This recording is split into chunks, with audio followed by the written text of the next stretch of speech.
Before there was a universe, before there was light or time or anything we can name, there was a being so magnificent that the Bible calls him the seal of perfection, perfect in beauty, full of wisdom, adorned with every precious stone. He walked among the stones of fire. He stood in the very presence of God. His name was Lucifer, and God made him. God who sees the end from the beginning, God who knew every choice this being would ever make before the first atom of creation existed, God who could have simply not created him, made him anyway. That is either the most troubling fact in all of Scripture or the most important one. Today, we find out which. This is the question that has quietly unsettled believers for 2,000 years. It is the first question skeptics reach for when they want to dismantle faith, and it is the one question most pastors answer too quickly, giving you a response that technically works but never quite settles in your chest. Why would a God who is all-knowing, all-powerful, and perfectly good create a being he knew would become the source of every evil, every war, every child who has ever suffered, every prayer that felt like it hit the ceiling and fell back down? Before we go any further, I want to know where you are starting from. Do you think God made a mistake when he created Lucifer, or do you believe there is a reason, even if you cannot fully articulate it? Drop your answer in the comments right now, because by the end of this video, I think your answer might change, or deepen, or shatter completely and rebuild into something stronger. Most people think they know this story. They do not know the version Scripture actually tells. Ezekiel 28 gives us the most detailed portrait of Lucifer before the fall.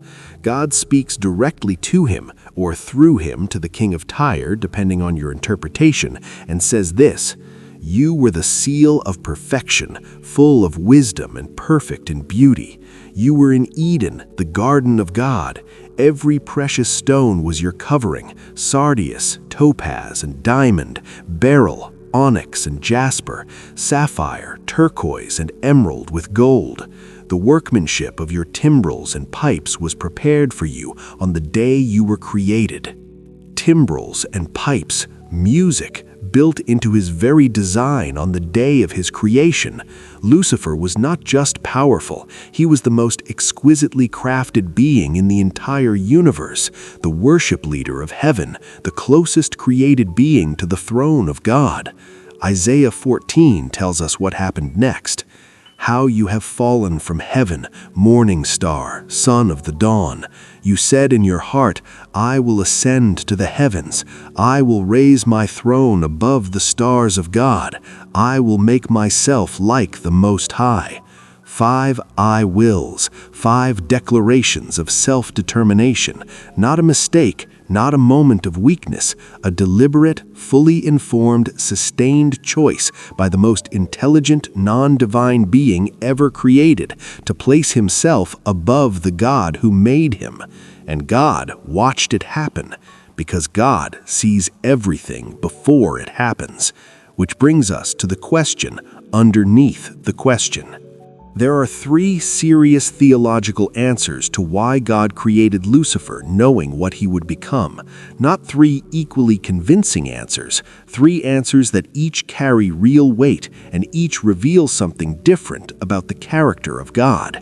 Here they are, honestly, without the easy resolution most people rush to. Answer 1. Free will required the possibility of rebellion. God did not create robots. He created beings capable of genuine love, which means beings capable of genuine rejection. Love that cannot say no is not love, it is programming. If God wanted creatures who could authentically choose him, he had to create creatures who could authentically choose otherwise. Lucifer's rebellion was not a flaw in the design, it was proof that the design was real. The same freedom that made his worship meaningful made his fall possible. Answer 2. God's glory required contrast. Light is only understood against darkness. Redemption is only meaningful if there is something to be redeemed from.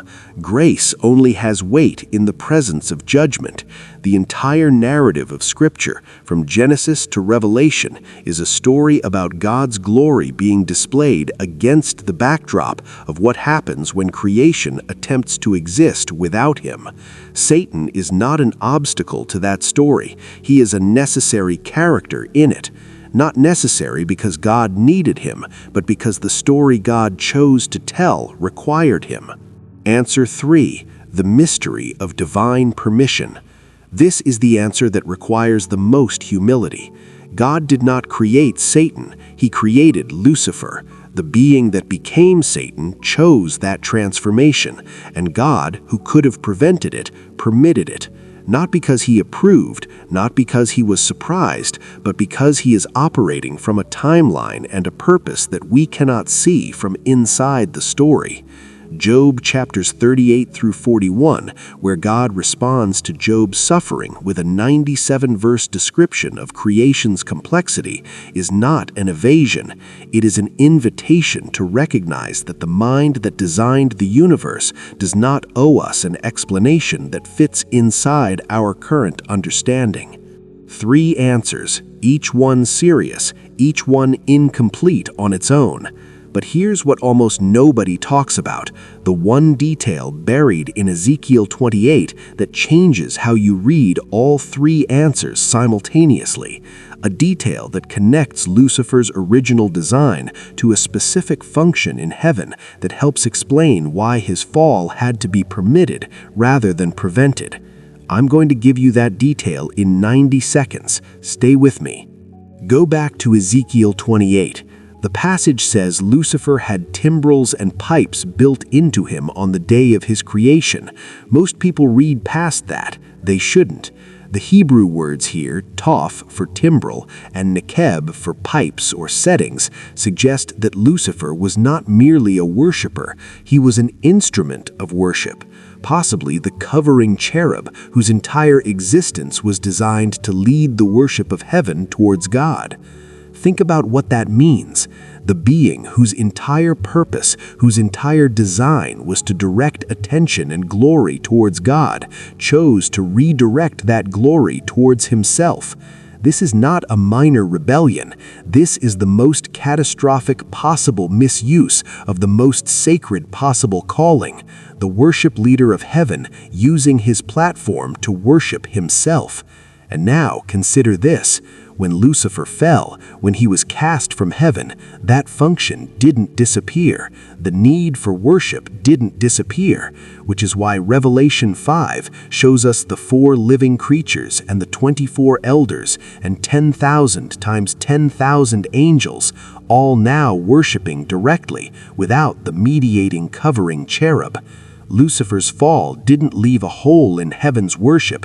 It removed a layer between creation and God, and the worship that emerged after his fall is described in Revelation as something so overwhelming that John falls on his face, unable to stand. God didn't lose when Lucifer fell. The story moved to its next chapter. But here's where I want to be honest with you, because the theological answers, as true as they are, don't always reach the place where this question actually lives. For most people, why did God create Satan isn't really a question about Lucifer. It's a question about suffering. It's the question you ask at 3 a.m. when someone you love is gone and prayer feels like speaking into an empty room. It's the question underneath the cancer diagnosis, the broken marriage, the child who walked away from faith and hasn't come back. It's the question that sits behind every experience of evil that felt personal, that felt like it shouldn't have been allowed to happen to you. And to that question, the real one, Scripture doesn't give you a complete answer. It gives you something different. It gives you a person. John 11, Lazarus is dead. Mary and Martha, the sisters, come to Jesus. Mary falls at his feet and says the most honest thing in the New Testament. Lord, if you had been here, my brother would not have died. If you had been here. She's not wrong. He could have been there. He chose not to be. And then the shortest verse in the Bible, Jesus wept. Not because he didn't know Lazarus would be raised in moments. He knew. He had known before he arrived. He wept because the people he loved were in pain, and he entered that pain fully rather than bypassing it.